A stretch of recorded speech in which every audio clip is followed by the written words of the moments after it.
Este programa especial é dedicado ao maior mestre da educação brasileira e um dos mais respeitados educadores do mundo, Paulo Freire. No dia 10 de abril de 1997, Paulo Freire lançou seu último livro, Pedagogia da Autonomia.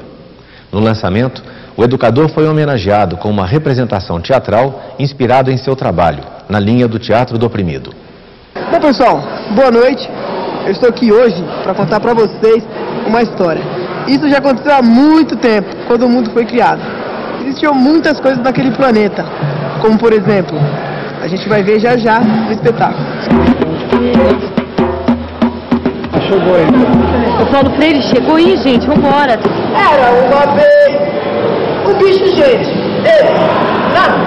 Bicho Gente foi o tema da peça que abriu a noite de autógrafos do livro Pedagogia da Autonomia, do educador Paulo Freire.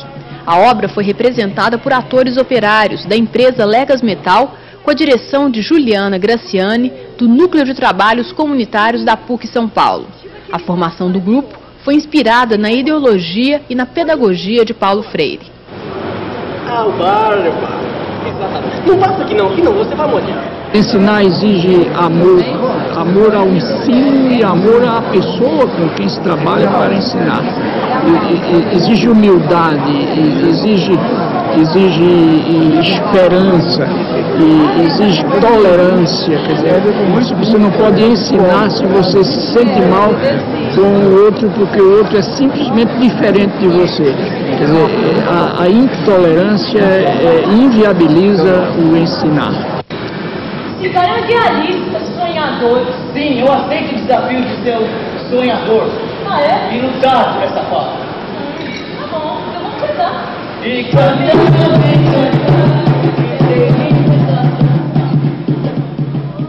O Paulo inspirou praticamente todos os projetos do nosso Núcleo de Trabalhos Comunitários da PUC São Paulo. Em relação à brinquedoteca, toda essa questão da ludicidade, do significado, do sentido e do significante do brinquedo, brincar, brincadeira, para o desenvolvimento peculiar da criança e do adolescente. Ou seja, o resgate da infância roubada pela exclusão da criança e do adolescente. Então é essa passagem da pedagogia do oprimido para a pedagogia do oprimido infanto-juvenil. É essa a novidade que se tem na questão da brinquedoteca. As crianças da Vila Raul Seixas, que fica na zona leste de São Paulo, ganharam uma brinquedoteca para auxiliá-las em seu processo de aprendizagem. Esse projeto de educação popular infantil do Núcleo de Trabalhos Comunitários da PUC de São Paulo foi inspirado na pedagogia de Paulo Freire.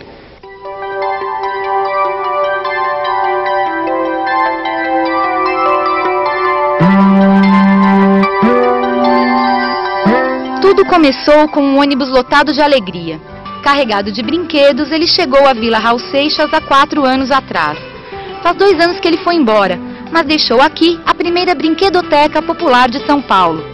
É o projeto Ludicidade do Núcleo de Trabalhos Comunitários da PUC, o NTC, que foi implantado na zona leste de São Paulo. O ônibus começou a vir aqui na rua, no campo, lá no campinho. Aí nós estávamos todo dia brincando lá no campinho. Aí resolveram fazer a brinquedoteca. O Ludicidade, ele é um projeto de desenvolvimento comunitário que inicia o trabalho e começa o vínculo com a comunidade através do lúdico, através da comunidade infantil, através da brincadeira, do brincar, do resgate das brincadeiras populares, da cultura popular. O início do trabalho se dá com uma brinquedoteca itinerante, que é um ônibus adaptado com um baú de brinquedos. No caso aqui da Vila Raul Seixas, foi um contato com brinquedos e com material que muitos talvez não conhecessem. Eu acho muito legal, né? É bom porque ensina muitas coisas boas para as crianças. Sabe, foi uma bênção que Deus deu para nós. Para nós a chegada do ônibus foi bom. Foi visto com, sei lá, curiosidade, né? Que a gente não tinha nenhum tipo de nada aqui, nenhum tipo de lazer, nenhum tipo de cultura. Não tinha acesso a coisa nenhuma. De repente ver aquele pessoal chegar com boa vontade e as crianças dando um ponto para as crianças, dando uma voz para as crianças, tendo um lugar para brincar, um lugar para ter um lazer, um instrutor quase sempre com eles. Aí, né, tinha banana. Banana? Tinha banana lá pra banana? Essas crianças desenham, brincam e aprendem a se colocar dentro da sociedade através de atividades lúdicas. Na maioria das vezes, esse tipo de aprendizado não é possível dentro de uma escola regular, mas aqui na Brinquedoteca isso é compensado. Essa relação se iniciou ano passado, onde a gente foi nas escolas e apresentou o trabalho da Brinquedoteca. Porque a mesma criança que vem para a Brinquedoteca é a mesma criança que está na escola. E aí a gente começa uma discussão com os professores em relação ao desempenho e desenvolvimento dessas crianças. Porque o desempenho das crianças na Brinquedoteca e no brincar é um desempenho diferenciado da criança na escola, com as atividades de conteúdo, vamos dizer assim, cobradas pela escola formalmente. E aí as professoras podem reconhecer habilidades que as crianças têm e que às vezes na escola não aparecem. O contato do NTC com as escolas possibilita às crianças uma real aproximação entre as atividades desenvolvidas na sala de aula e na Brinquedoteca. Porque através do envolvimento com a comunidade e com as crianças, é um motivador da inclusão na escola, né, e da permanência da criança na escola. Essa troca e essa inclusão na escola desse sujeito social tem sido extremamente importante para os professores e para mim também. Porque eu também fico sabendo do desempenho das crianças na escola e que acrescentam, que complementam com o desempenho dela aqui. Muitas professoras não entendem a situação da criança. A gente, mãe, não tem tempo de ir. Então, como ela vai nas escolas, conhece direitinho, então eu acho muito legal isso aí, sabe? Acho muito bom.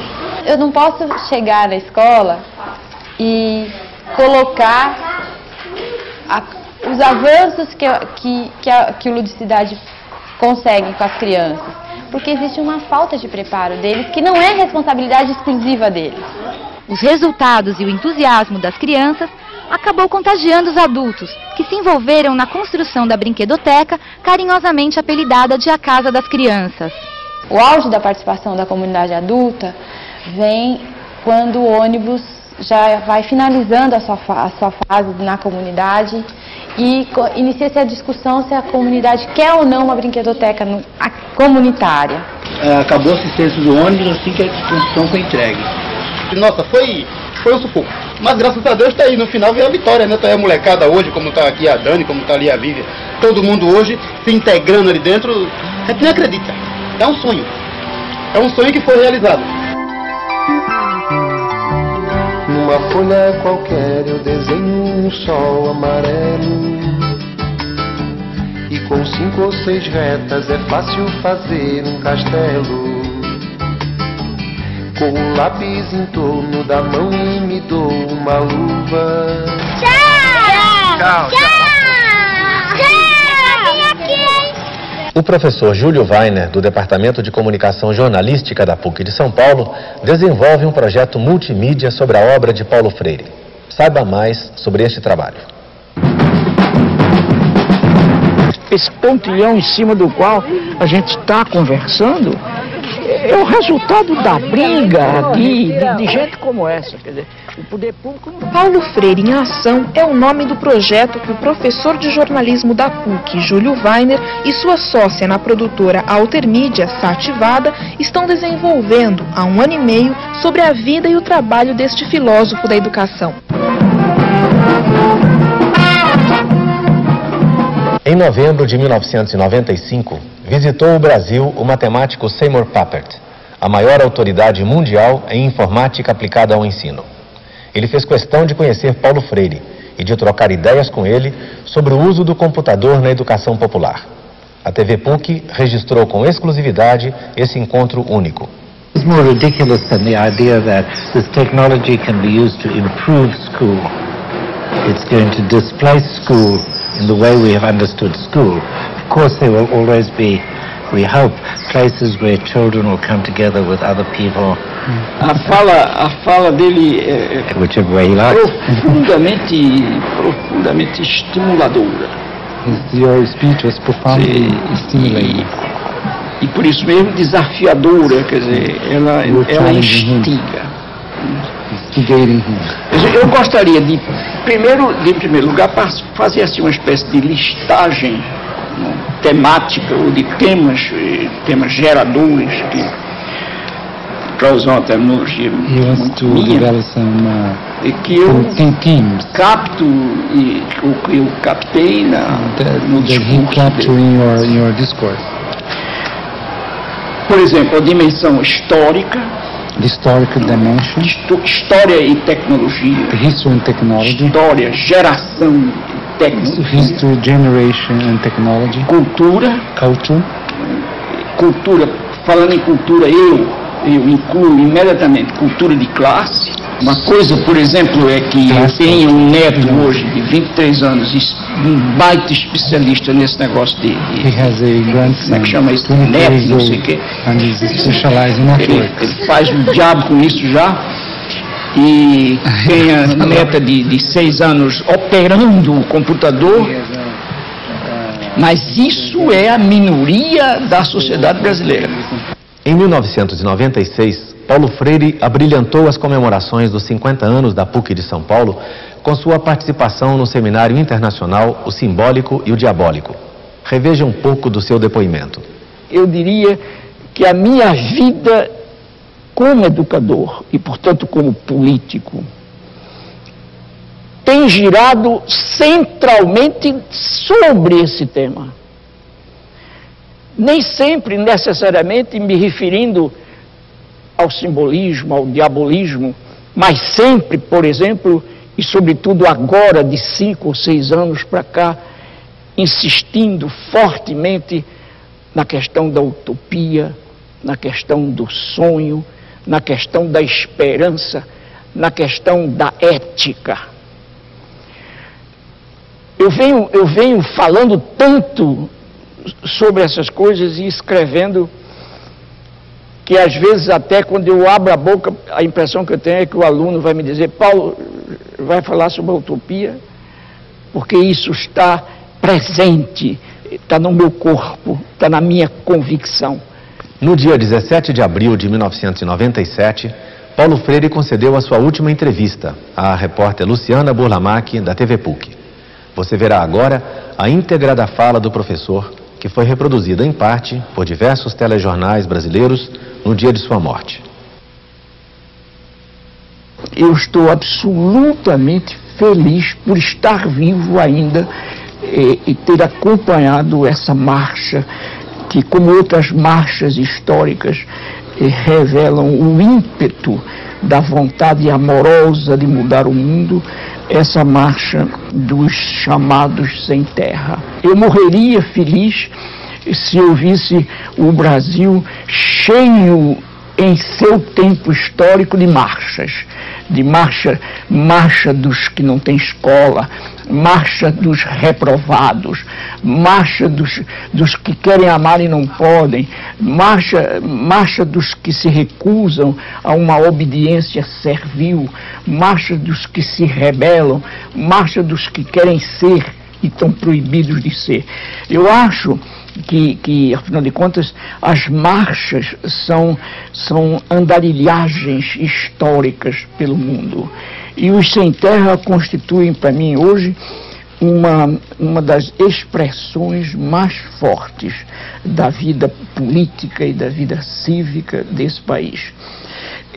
Por isso mesmo é que se fala contra eles, e até de gente que se pensou progressista, e que fala contra eles, contra os sem terra, como se fossem uns desabusados, como se fossem uns destruidores da ordem. Não, pelo contrário, o que eles estão é mais uma vez provando certas afirmações teóricas de analistas políticos de que é preciso mesmo brigar para que se obtenha um mínimo de transformação. O que eu quero dizer, selando a minha resposta, além de dizer da satisfação de estar vivo vendo isso, por exemplo, eu lamento tristemente que Darcy Ribeiro já não possa saber, já não possa estar vendo e sentindo e vendo uma marcha como esta, né? Eu fico, e como eu acredito em Deus, eu agradeço muito a Deus por estar vivo e poder ver e saber que os sem terra marcham contra uma vontade reacionária histórica implantada nesse país. E o meu apelo, quando eu termino a tua primeira pergunta, o meu desejo, o meu sonho, como eu disse antes, é que outras marchas se instalem nesse país. Por exemplo, a marcha pela decência, a marcha pela superação da sem-vergonhice que se democratizou terrivelmente desse país. Quer dizer, eu acho que essas marchas nos afirmam como gente, como sociedade querendo democratizar-se. Indiscutivelmente, do ponto de vista até biológico, talvez nenhum outro ser tenha desenvolvido uma capacidade de adaptação às circunstâncias maior do que o homem e a mulher. A adaptação no ser humano é um momento apenas para o que eu chamo a sua ou da sua inserção. Quer dizer, o que é que... Qual é a distinção que eu faço entre adaptação ao mundo e inserção no mundo? A distinção é a seguinte, é que na adaptação há uma adequação, há um ajuste do corpo às condições materiais, às condições históricas, sociais, geográficas, climáticas, etc. E na inserção, o que há é a tomada de decisão no sentido da intervenção no mundo. Por isso mesmo, eu recuso qualquer posição fatalista diante da história e diante dos fatos. Eu não aceito, por exemplo, expressões como é uma pena que haja tantos brasileiros e tantas brasileiras morrendo de fome, mas afinal a realidade é essa mesma. Não, eu recuso como falsa, como ideológica essa afirmação. Nenhuma realidade é assim mesmo. Toda realidade está aí, submetida à possibilidade de nossa intervenção nela. Eu não tenho dúvida nenhuma de que a história da luta pela justiça rural e agrária nesse país, que hoje o movimento dos sem terra explicita numa posição que não diria final, mas numa posição crítica de quem se assume como sujeito da história, revela a superação da posição inicial da adaptação, da adequação, inclusive como uma forma de defesa. Para mim, uma das preocupações minhas, uma das razões de minha luta, uma das razões de minha presença no mundo, é exatamente a de que, como educador, eu posso contribuir para uma assunção crítica da possibilidade da passividade, para que se vá além dessa passividade no que eu chamo de posturas rebeldes e de posturas criticamente transformadoras do mundo. Este foi Paulo Freire, orgulho da cultura brasileira. A consistência do seu trabalho, o seu compromisso inarredável com a emancipação dos excluídos, a sua paixão política, a sua convicção nas possibilidades da educação, ficam como um legado definitivo, a fertilizar ideias e práticas de educadores do presente e do futuro. A PUC de São Paulo teve a honra de abrigar em seu corpo docente a mais alta expressão da pedagogia brasileira em todos os tempos. Paulo Freire partiu, mas não se foi. Ele continua conosco, tão vivo e lúcido como sempre. E assim há de ser, pelos tempos que virão.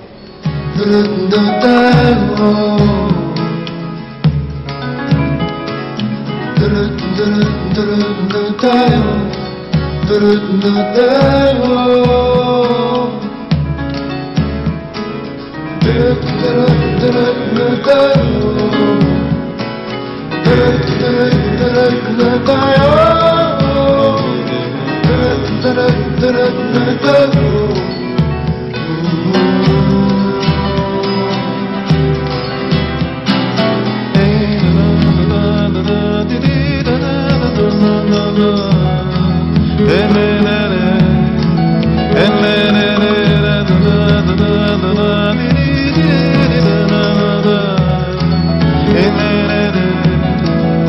na na